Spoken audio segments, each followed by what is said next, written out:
We're talking actors and directors who put on the shows. We're talking playwrights and designers who you'll want to know. From the very first rehearsal to the final curtain call. We might be off Broadway, but we're talking about it all. 'Cause we're two local gals With global pals, it's everything, everything, everything theater. with Benita And Ellen. Hello, everyone. Happy holidays and welcome to the Everything Theater podcast, the podcast where we talk about. Everything Theater. Hi there. I'm Benita Zahn. And I'm Ellen Cribbs.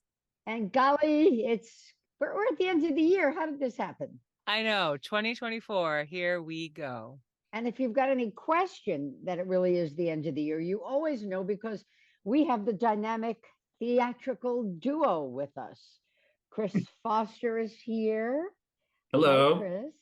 And Patrick is with Hello. us. And good to see both of you. You know, I think I say this every year. I'm going to repeat it. I run into you guys in the strangest ways. We just show up. I'll see you on the streets in New York City, and you're going to one show, and I'm going to another. Yeah. Yeah, you meet the greatest people in theater districts. So, I mean, that happened a few times, but how many total number, guys? How many shows you go to see this year? Oh, the year's not over yet. Yeah, we're pushing over 300. Yeah. Wow. Yeah, we got a couple of Once weeks a day. left. Yes, like an apple. You know, the doctor says. Oh, it's like, how often do you watch the morning news? I Right? don't. Neither do we. Because you're at the theater. That's right. I get all my news from Shakespeare. It was, or as it's a takeoff from Simon and Garfunkel saying, I get all the news I need from the weather report. Now the weather report is ubiquitous. It's pretty much taken over the news, but put that aside. We went to see, and you've got your poster up of Mrs. Packard behind you. Yes. Absolutely fabulous. You know, a premiere. And at the theater, that you directed, Patrick. No, what am I saying? You directed. You were the house. You were standing there. It was Chris who directed. Yes. I stand corrected. Ellen and I ran into each other in the audience. Totally unplanned. But somebody else was. Yeah. I was Our shocked. free preview Right. Wednesday night. Bought tickets, you know, to make a donation. But Patrick, you and I were chatting for a moment, and somebody else talked about how many shows they were at, and I joked and I said, "Well, you need a life." And she got very fussy and looked at me and said, "I have a life. I go to the theater."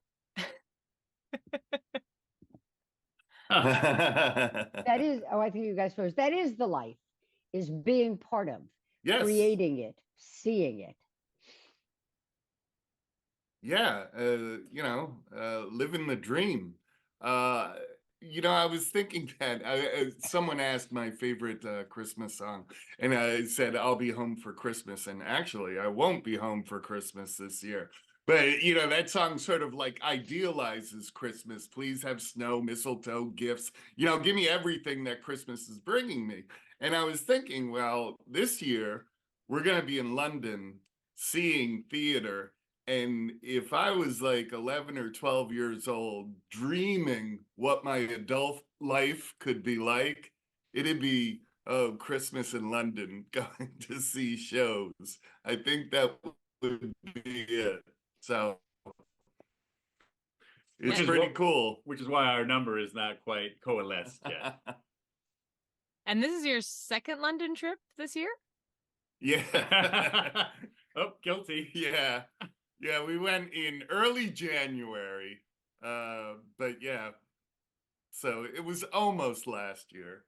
But yeah, we went in the first week of January this year. So I'm going to do the Sophie's Choice. I'll make it even bigger. Instead of asking the one best, what are the top three? Not that you produced, Chris Foster, Patrick White, but top three shows you've seen this year.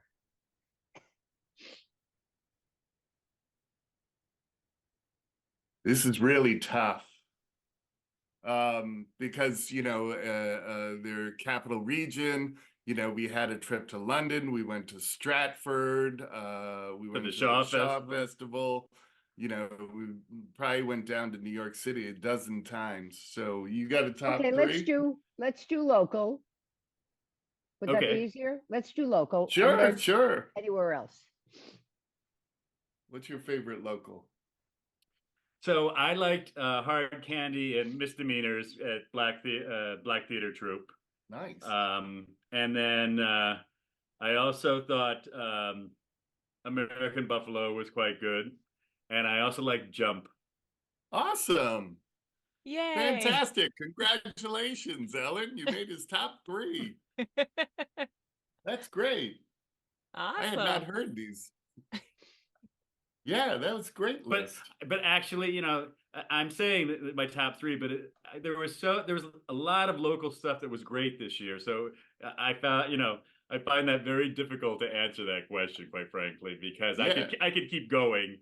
You know, revolutionists over at Schenectady Civic Players and Half-Life of Marie Curie. All right, take it easy. Okay. I haven't given my top there you three go.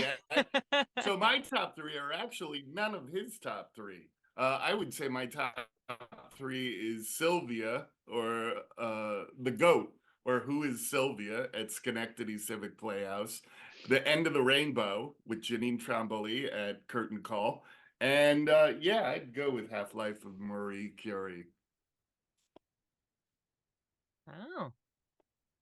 How about in the greater area, the Berkshires, New York City?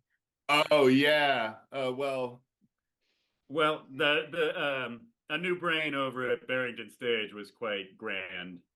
And also we liked, or I liked East of Berlin down at Bridge Street Theater. That was this year, right? yep. Yep.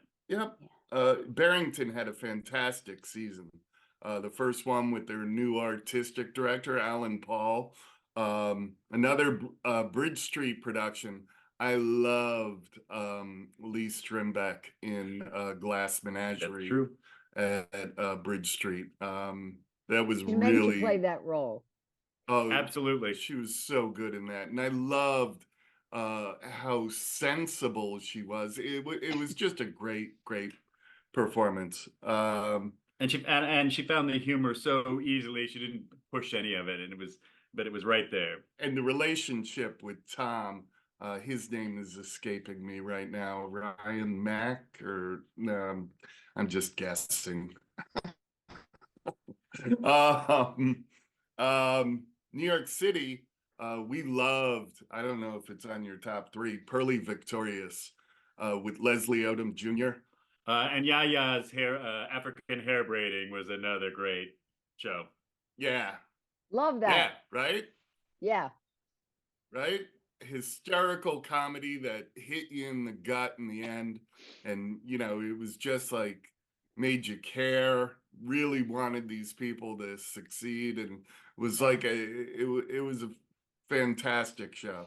I had one disappointment in it. I thought that What's that? I loved it across the board. I thought that the last monologue for basically she was the lead, the thread through it. I think it let her Yeah. down. How so? I don't. I think all the writing was so strong through the rest of the show, and there was a device used in it, and it was a little too pat. And Yeah, I didn't it can think be hard to wrap up a show sometimes. It Yeah. really can. Yeah, and she is off the hook, fabulous as a performer. Yeah. Yeah. No fake, no fake. It was real, and I thought that the author let her down a little bit with the last monologue. Yeah. Okay. But it's if you get a Third chance, New it's a York City definite go show. see. Yeah, I think they closed. It Did should it be close moving already? around. Yeah. Yeah, it should be moving around the country. Hello, but- Remy. Yeah, it was a limited run because it's Manhattan Theater Club. So they have subscribers and they have to move on with their season, which next one on Broadway at Manhattan Theater Club. I know they're doing the Shanley at City Center. I'm not sure. But yeah, the third production in New York City, I'd say it's the comeuppance, by Brandon Jacobs Jenkins, which was at Signature Theater, and it was a 20th high school reunion. They're all getting together post-COVID, and it's looking at their lives and how they've come. It was really like a millennial Big Chill, but it also had a supernatural element to it, and it really like dissected where we are in this country right now, and it's also like a harbinger of a trend of COVID theater. It's one of the first plays, along with Infinite Life, like plays that were written during the pandemic and that are coming out speaking to the times we're living through and in of COVID and what COVID has done to us and how we're reacting to it. But yeah, I thought that was great. And anything further afield, we saw some wild stuff outside the country. There was a Richard II at Stratford, which was reimagined into a Studio 54 era. So yeah, I think Chris's it was face a tells it all. disco. There was a disco and there was a hot tub scene, which was off the charts. Yes. That was really excellent. What else? We saw a great production of Watch on the Rhine at the In London, Denmark yeah. Warehouse. I had read this play, never gave it much thought, but here was this gripping anti-fascist play by Lillian Hellman, and you would swear it was written last week. And it was a beautiful production too. The whole stage looked as though you were looking into a television set, and it was in Technicolor, and it just like jumped out at you. And the Donmar Warehouse is this really sweet theater. I've always read about it and wondered, how do they stage these productions? Because it only seats like 200 people, and there's a balcony, but it's really close. I don't think it's 4 rows deep. And the It's about that, stage yeah. is long and rectangular. And it's really like everyone in the room is so close. It's an incredible space. They're doing Macbeth with David Tennant, and it was sold out on our return trip. So we're not seeing it. Yeah. You know, But, you guys yeah, we love. with Harbinger, you're known for doing world premieres or premieres. Well, world premieres. But I wish. well, wasn't Jake? No, Regional we're premieres. doing You're we're doing doing regional regional premieres, premieres. right. We formed the company to do stuff that no one else was doing, and it became it sort of coincidentally happened somewhat, in that we did 11 straight regional premieres. We've been around for 2 years, and every show we've done has been a regional premiere. It's getting a little bit tricky now because, we're doing In the Blood is our first play in the new season, and it's nearly 20 years old. And I discovered after we scheduled it that Schenectady County Community College had done it 10, 12 years ago. So it's not a regional premiere. And then there are issues where publishers don't want to give you the rights to a premiere. There have been past productions where we have not been allowed to call it a premiere because the playwright needs that, honor to go with a professional company that's producing it. Even a show that's been produced throughout the country, they don't want to let us say it's a premiere in any way, shape, or form. Even if it's just the Capital Region, they're not allowing us to call it a premiere. So we can call it, You've probably never seen this before, or not done in this area. I don't know what you Patrick, can what's the say. politics of them not allowing you to do that? Yeah, it's that they want to be able, world premieres, regional premieres are sexy, and And they want them to be in New York, really. but they can also like sell that, like Capitol Rep doesn't want to be the second house doing this show. If they can be the regional premiere, like we love being the regional premiere. We've had 11 straight. Our 12th one will not be the 12th straight. But yeah, it's for marketing purposes.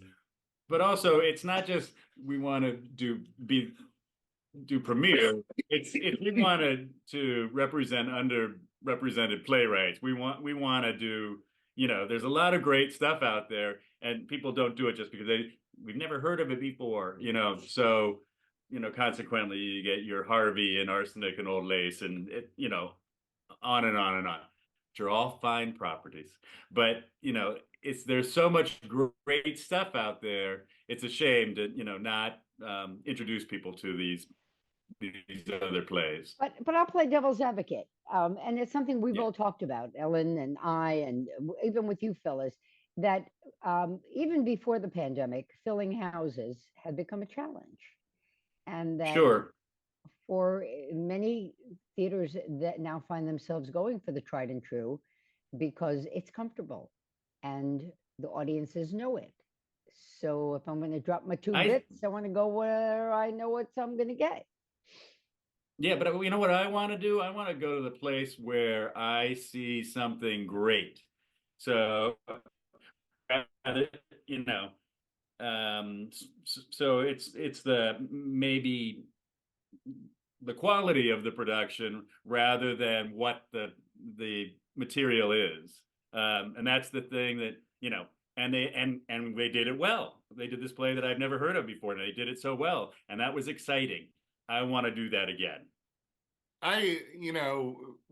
We operate, on the lower end of the food chain of show business. I mean, we're really low budget, so what we're risking is not much. And our rewards.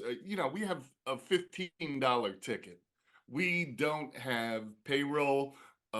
We have a rent, but we don't have building. We don't have facility maintenance. So when we talk, there are things that we can do and we can say that are not the same as Capital Rep or Proctor's, or, so I can't say, what someone else is doing or anything like that. But I know that after COVID, and sitting for a year and a half, not being able to do theater, that it's like, I am going to do stuff that I believe in.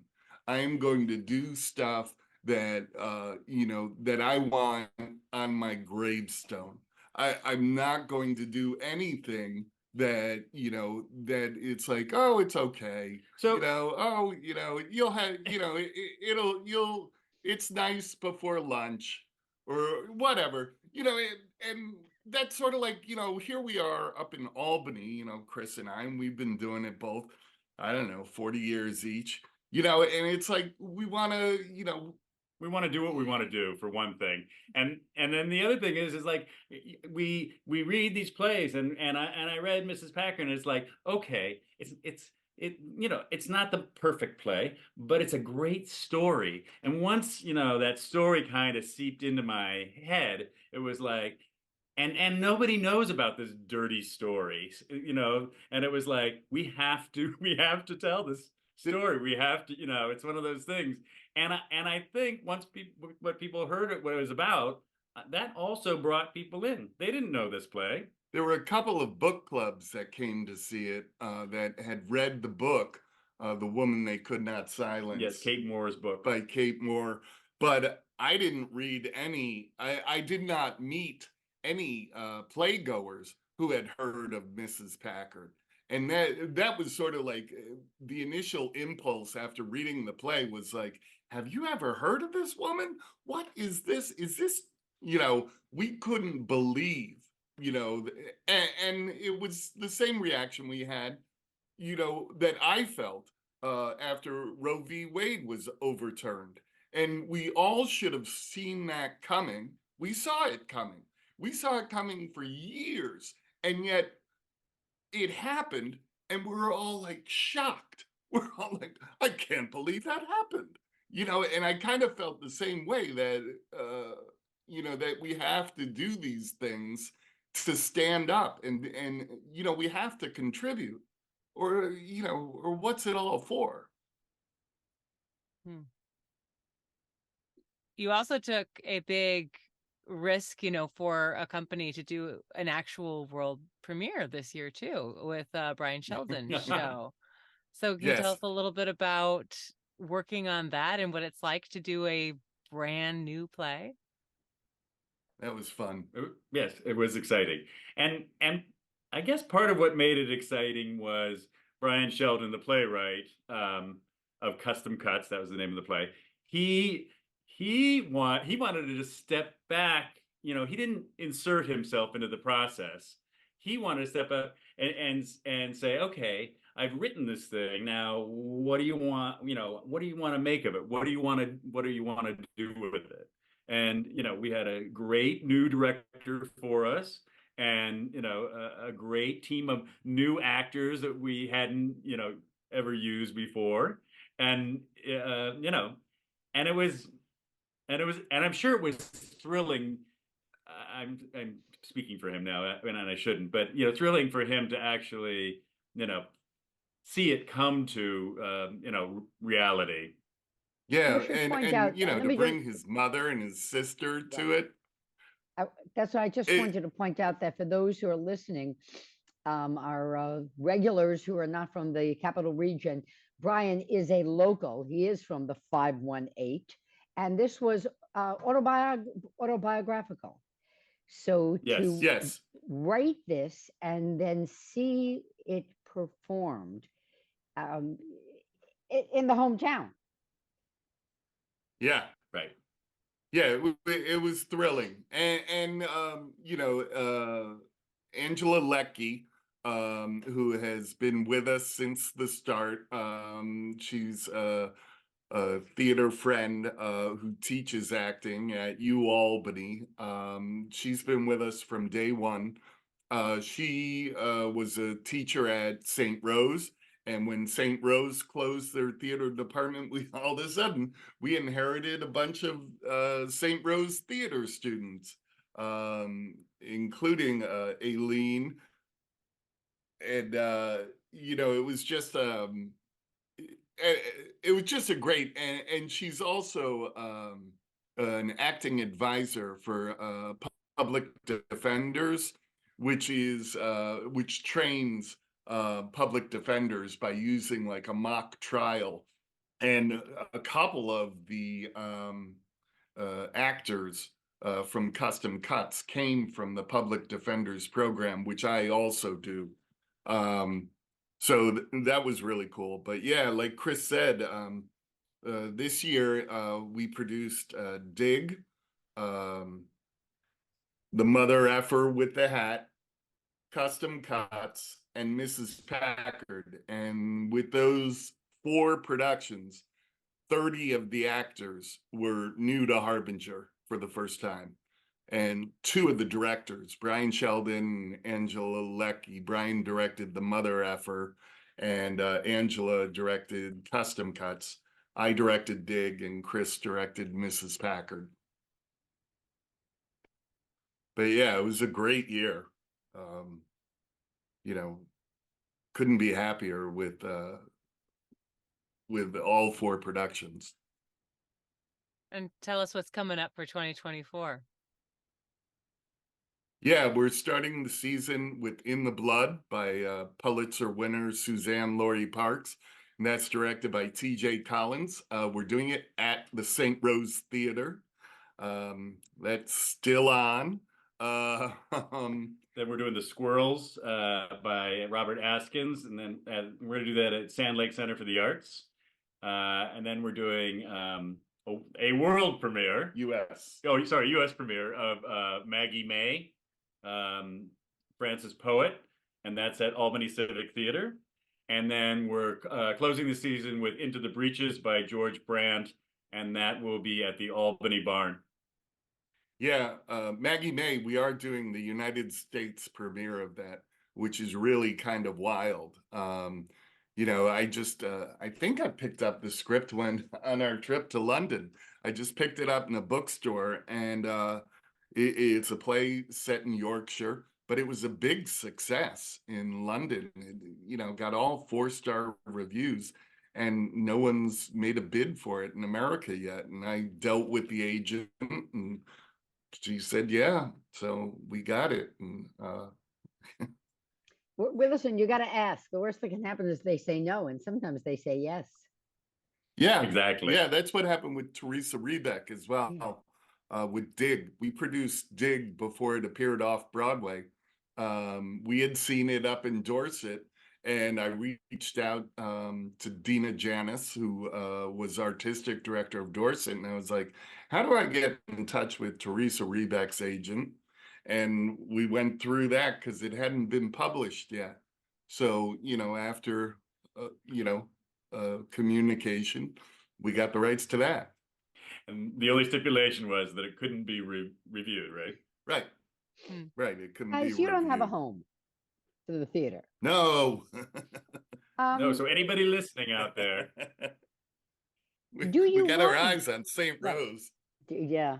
The challenge that it creates for you versus the wonder, the excitement, the dynamic, because this space always changes. Well, that's fun. that's true. And also what we're learning to do is we have to simplify things a lot of the time. And that's okay too. I mean, even with, Mrs. Packard, it was like, it's 16 people and there's, multiple locations, and how to do all that on really, no budget. Yeah. And, and a lot of times it was like, I wanted to do a lot, and I started to do a lot, and then I realized I could, pare away and boil it down to, some basics. Yeah, but there are challenges and there are opportunities as well. And as we work in different spaces and work with different people, we build our audience, and we get new people coming aboard and following us. And so we're going throughout the capital region. We're like a travel show. But also the spaces in which we work, we have been a great benefit to. I know that Brian told us that we broke out box office records with Dig out in Sand Lake, and we left a hefty check behind for Albany Civic Theater, which I don't think they've seen, that kind of money, recently. So, I don't want to, but, now Sand Lake Center for the Arts, we're committed to them. We're going to be a part of their season from now on. So, their slate of schedules, their seasons are going to include a Harbinger show. So we're pretty much, booked into Sand Lake Center for the Arts. At least one of our plays. Yeah. And there's a challenge, coming up with Squirrels, in that the only time they had available, we are not in their season this year. Only time they had available was this 2-week slot in June, meaning that we have to move in, load in, tech the show, dress it, and open it, in 3 days. So, we're going to have to figure out a design and, how we're going to, build the show that can, But that also gives us an opportunity. I've been talking to people at the Glove Theater saying, okay, now we have a portable show. We have a show that can, pack up and come in. And it's like, hey, you want to come out to Gloversville? It's like, maybe. Bus and truck. Yeah, right? Squirrels. The squirrels are coming to your neighborhood. Squirrels on the guys, run. How many shows you planning on seeing in London? I think 18. 18. Wow. Do you guys? They have matinees on other days than Wednesdays and Saturdays. Yeah, man. Yeah, they got matinees like every day of the week, except the whole place shuts down on Christmas Day. You can't even get the tube. There's no subway on Christmas Day. So I booked us a bus trip. We're getting a bus trip to Stratford upon Avon and Oxford on Christmas Day. We'll see what that's like, but yes. Well, a lot of figgy pudding. Yes.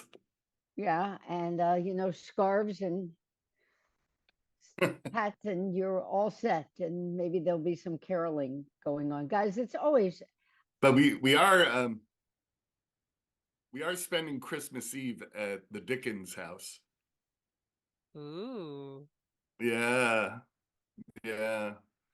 We're having mince pie in Charles Dickens' house. Wow. Perfect. So is this then when we say "and to all a good night"? God bless us, everyone. Amen. Guys, go safe, come home safe. Can't wait to hear about what you've seen, the excitement of it that you always bring, and everything that you'll be putting up on the various stages where you are plying your fabulous talents and educating and exposing us to new works and just entertaining us. Thank you. Yeah, it's been a great 2023. Thank you. Great to see you. 2024 ahead of us. And also, listeners, you can catch these two on the Albany Civic stage coming up in the minutes. I'm just throwing that out there. Oh, yes. That's true. That's right. But thank you guys. Thanks, you guys. Much. Yes. And everyone, I hope you have a great start to 2024, and we'll catch you next time because we're Everything Theater. We're always here. I'm Ellen Cribbs. And I'm Benita Zahn. I hope the curtain goes up in a great year for y'all. Take care.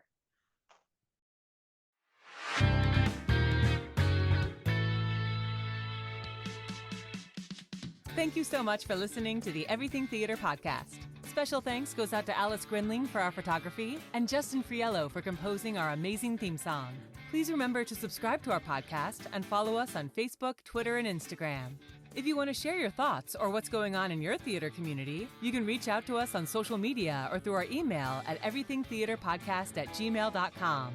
Till next time, it's everything, everything, everything.